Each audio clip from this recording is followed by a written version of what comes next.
There's no time. There's no time to waste, ladies and gentlemen. It's my first ever NBA Power Rankings video. I've never done one of these. I'm going to try them out this year, see how they go. We have 30 teams to talk about. Let's not waste any time. Let's get slightly biased. I'm trying to work on some catchphrases for the video so they sound a little bit better.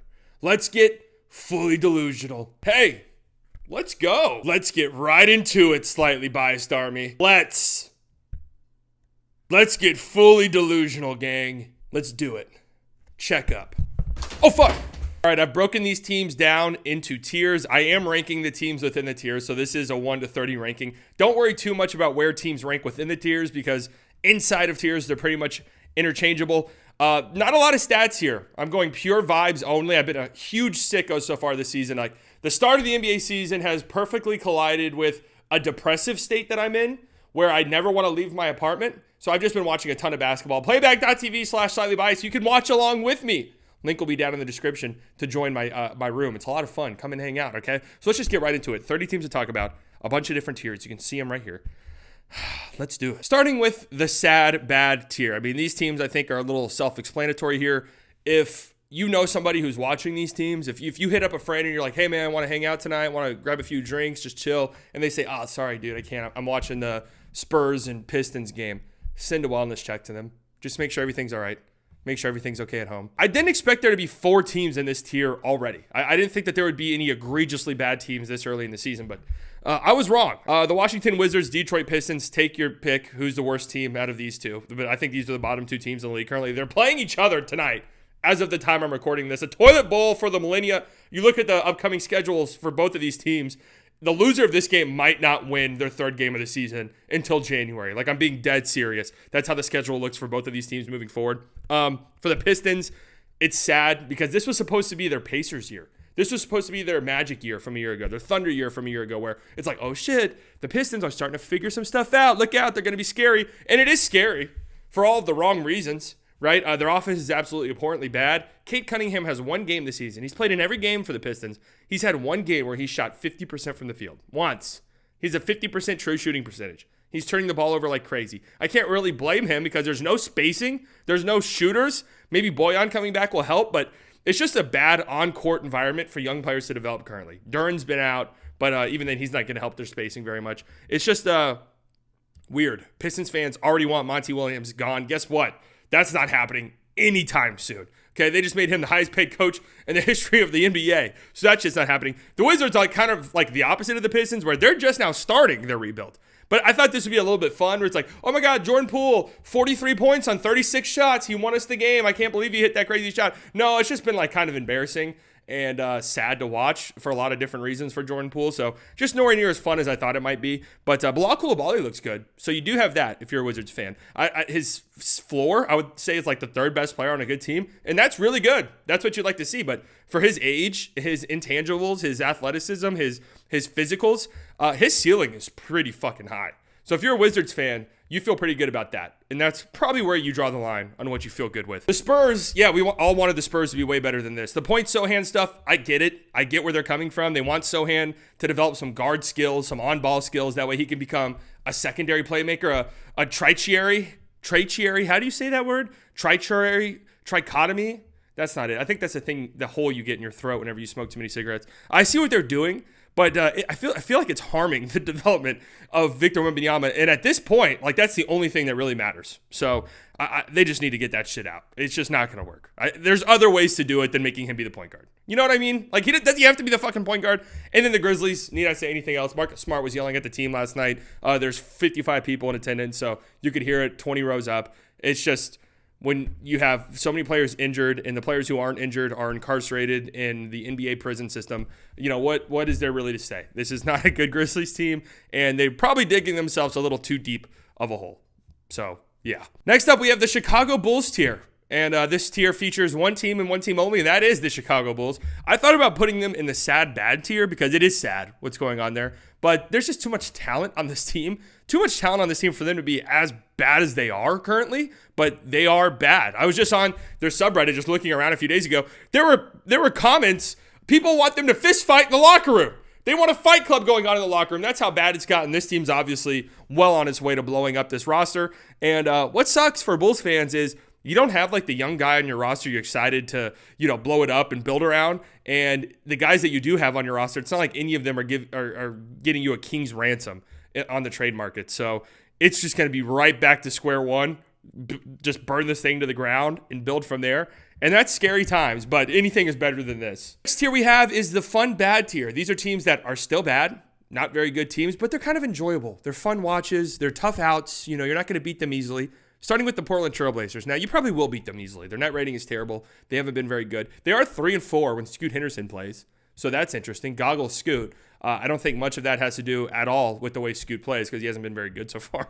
But he's been a little bit better since he's returned from injury. And they have some fun stuff. Like defensively, they have a lot of really interesting moments. Like Toumani Camara is a psychopath. And he has moments defensively where you're like, holy shit, this guy's really good. Dible's been like legitimately good for them. Dominating?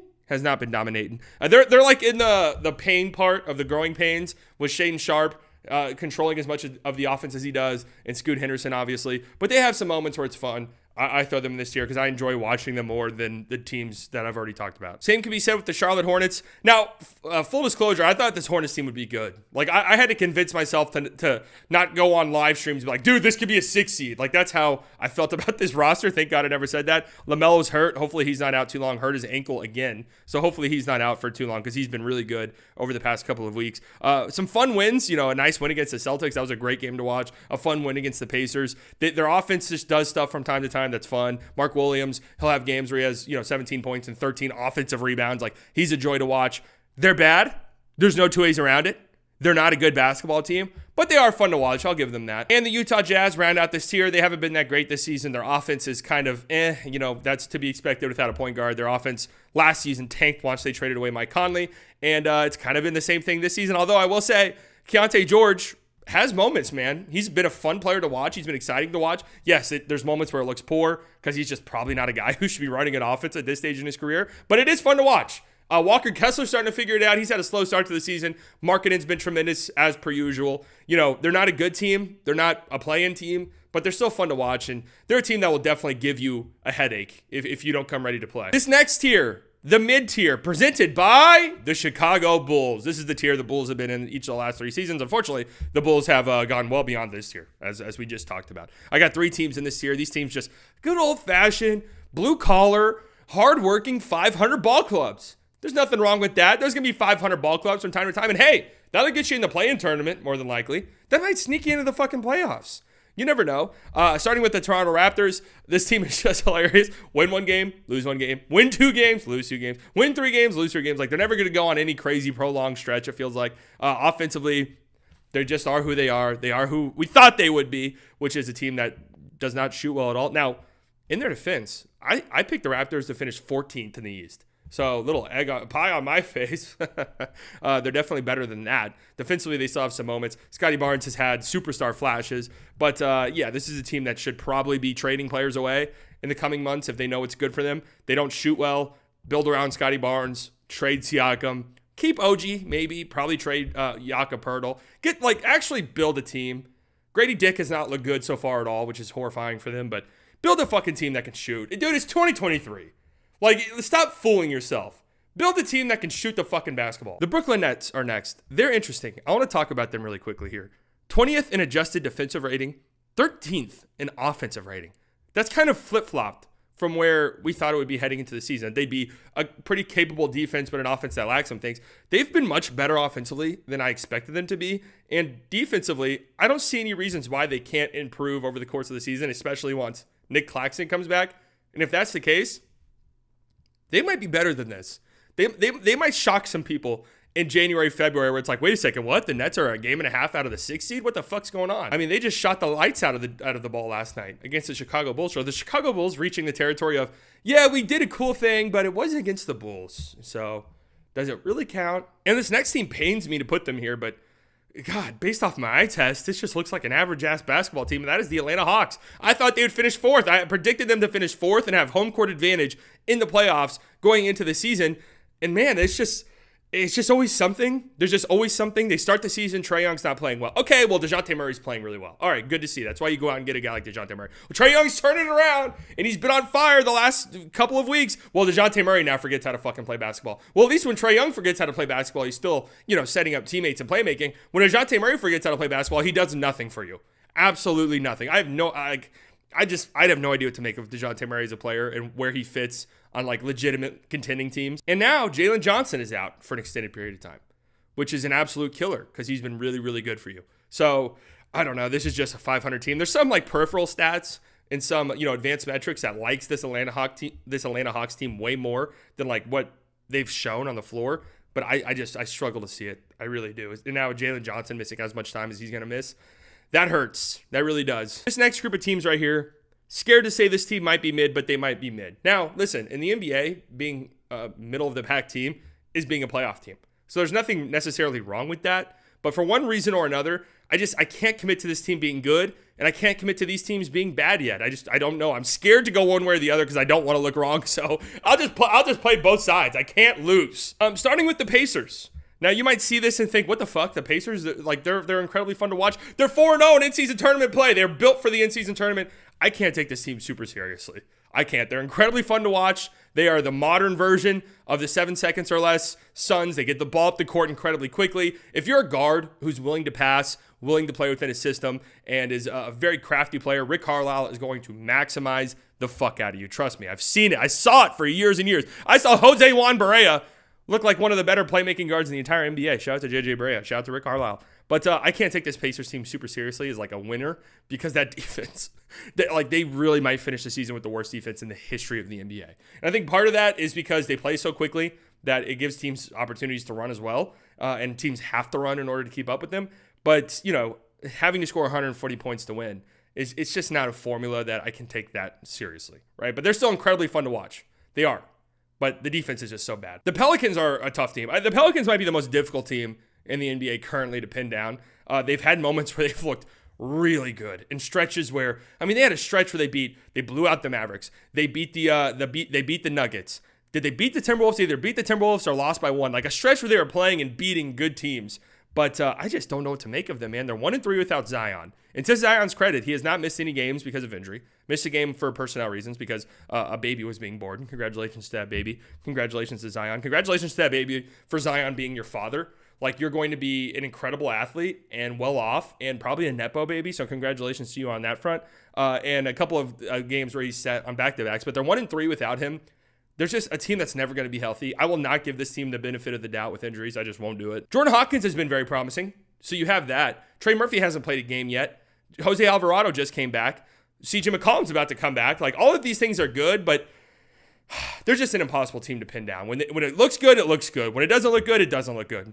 The Warriors, the Warbs aren't going to like me for this one. I don't like watching this team very much. Steph Curry's always incredible to watch, but man, Klay Thompson, he's like you graduate college and, you got a little bit crazy in college. You got a little bit drunk and it was fun at the time, right?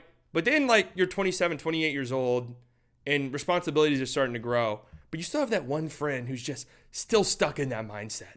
And it's hey, dude, it's time to grow up. It's time to snap out of it. That's how it feels watching Klay Thompson. It's the shot selection is so bad. Hey, man, this isn't 5 years ago. This is now. Times are changing. They're going to struggle against any team that has legitimate size. I like Brandon Podziemski so far. He's given them some pretty interesting minutes. But the Wiggins up and down stuff, the Klay up and down stuff, are those things going to get sorted out? If so, this Warriors team will be fine. I think they'll be good. If not, this is about where they'll be, super reliant on Steph Curry. And Steph Curry, to his credit, has been incredible. But that's a lot to put on the plate of a 35-year-old man. That's just the truth. And then the Rockets. I went back and forth on this team. I had the Rockets a tier higher than this.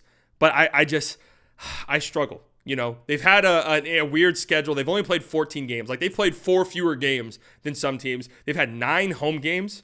They have yet to win a road game at this point in the season, which is kind of crazy. But they're much improved from where they were a season ago. And again, being in this tier means you're right on the cusp of being a playoff team. So that's just incredible that the Rockets are even in that conversation. They're very good defensively. There is some shooting luck stuff, opponent shooting luck, and their own shooting luck. Dylan Brooks is shooting 61% true shooting. You're fucking out of your mind if you think that's going to hold over the course of the season. But Şengün's been a revelation. Şengün's had his insane defenders, but I don't even know if even the most optimistic Rockets fans thought that this was possible. If I had a vote, I would give Şengün the most improved player right now, I think pretty easily, just because defensively, I didn't think he would be as good as he's been. He's been incredible. So I don't know. This Rockets team, give it a couple more weeks. If they're still performing like this a month from now at the end of December, I could confidently say like, oh, I would not want to see this team in the playoffs at all. Like this is a team that might fuck around and win a playoff series or something.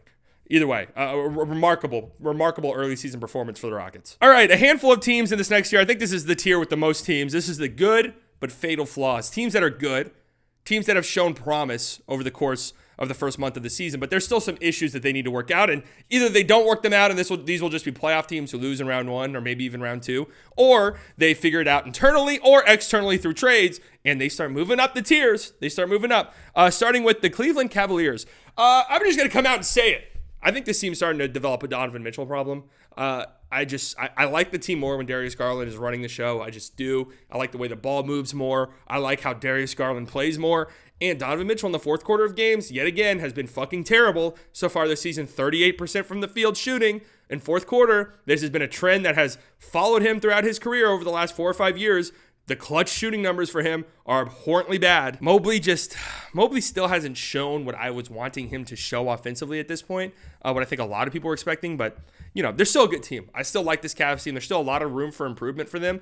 Max Strus's been very good over the last few games for them. He's been tremendous for them, so that's nice. I like them as a team. I don't love them.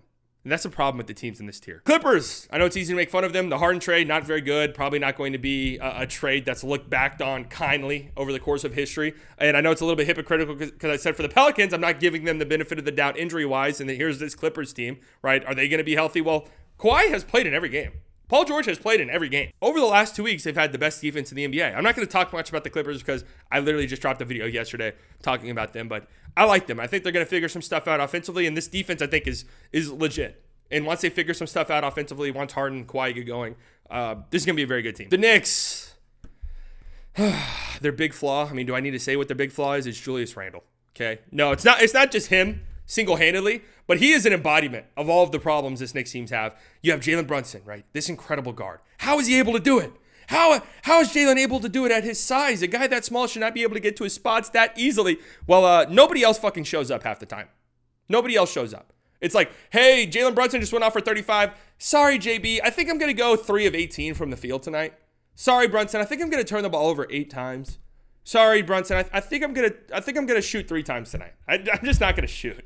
I'm not going to put the ball up. Sorry, buddy. They have massive inconsistency problems. When they're clicking, it looks really good. And Brunson looks like an all-NBA level player. They need somebody to just get a stranglehold on that number 2 spot. They need somebody to show up consistently alongside Brunson, or they need to go find somebody who will. And once they do that, this is going to be a very good team. Like, I already think they're good anyways. The Lakers, 7-2 in their last 9 games. They have the best fourth quarter defense in the NBA. This is a weird team, admittedly. Whenever I watch them, they just lack something. I can't quite put a finger on it. They have dealt with a lot of injuries so far this season, to their credit, and they've still performed well outside of those injuries. But they're lacking something.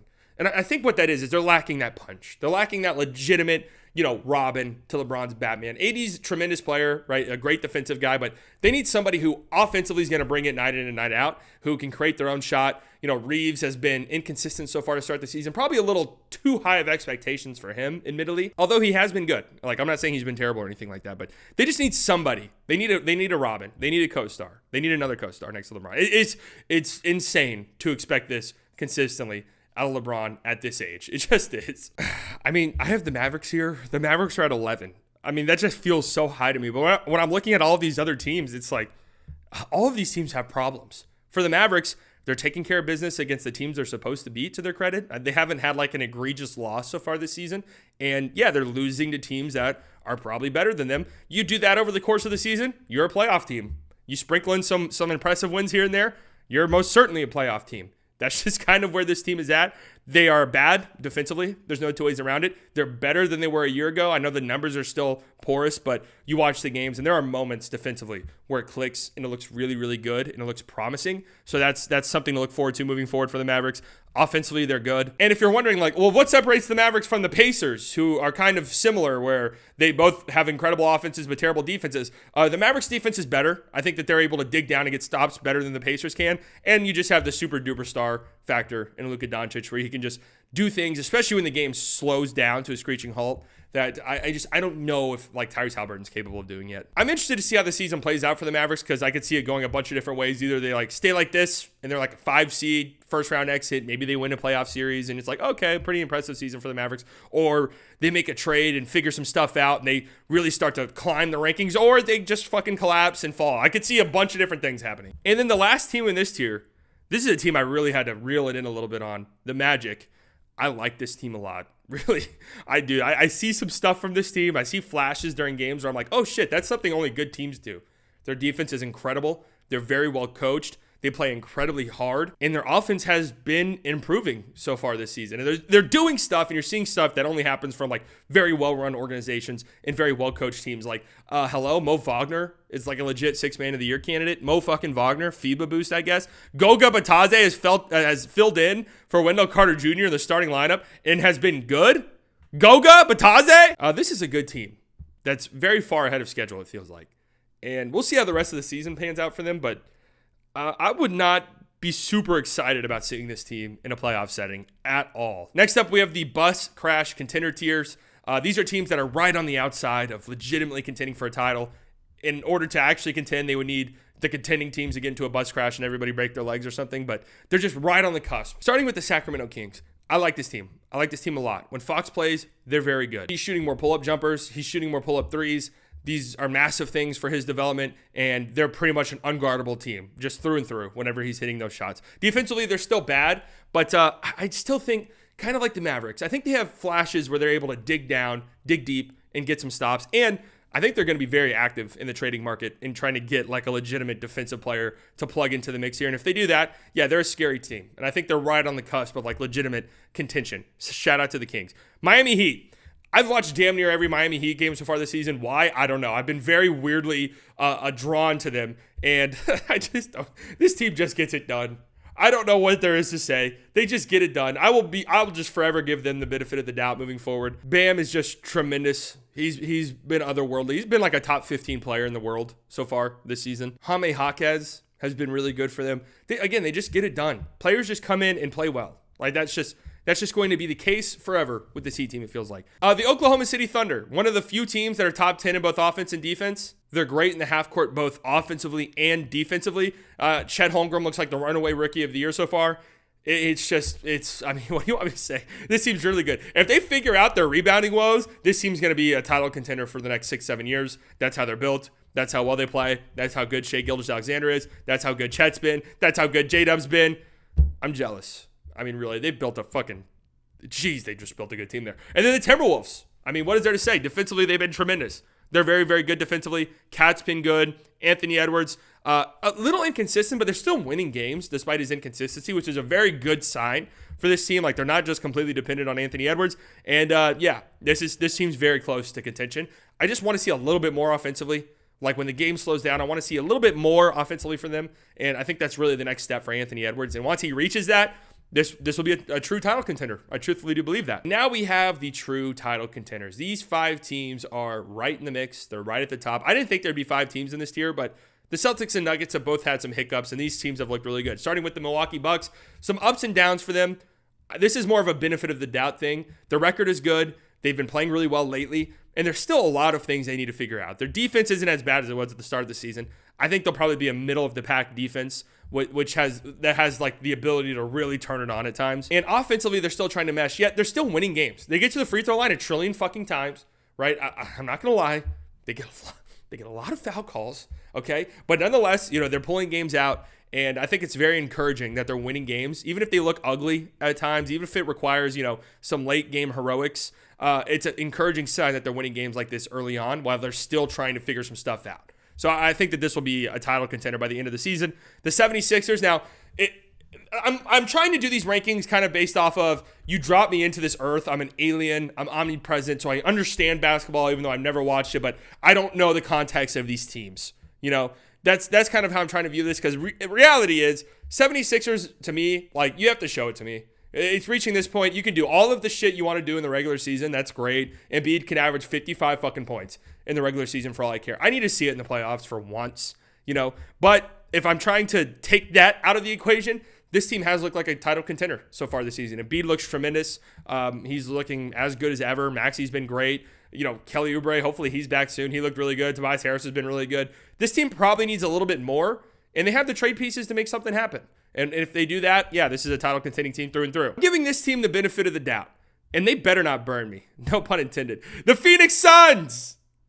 This trio is still yet to play a game together. That's actually insane to say, yet they're still winning games. They're still just consistently winning games. Devin Booker is an unbelievable player. I mean, Jesus Christ, this guy's good. Kevin Durant's been amazing. Like, these two dudes have been performing like top 5 players in the league so far this season. So, like, what am I'm supposed to believe this team has 2 top 5 players in the world on their roster? I mean, that's how they've been performing so far. Beal will hopefully be returning soon. I don't know really what he provides to this team that they actually need. Just being honest, this team needs some defense to really separate themselves. Devin Booker and KD are going to be all the offense you need. But I mean, I guess having Beal as a third option is better than having, I don't know, fucking Grayson Allen be that guy. So I like the Suns team. They're very good. Devin Booker's very good. Kevin Durant, very good. I'm obviously very worried about their injury stuff, because I just don't think that those are going to be problems that go away once, hey, Beal's back, we're good for the rest of the season, guys. I don't see that being the case at all, but they're very good. What else is there to say? And then the final 2 teams, I think the Celtics do just edge out the Nuggets. The Nuggets have been a little bit choppy as of late. They've pretty much been playing 500 basketball over the last couple of weeks, but no Jamal Murray.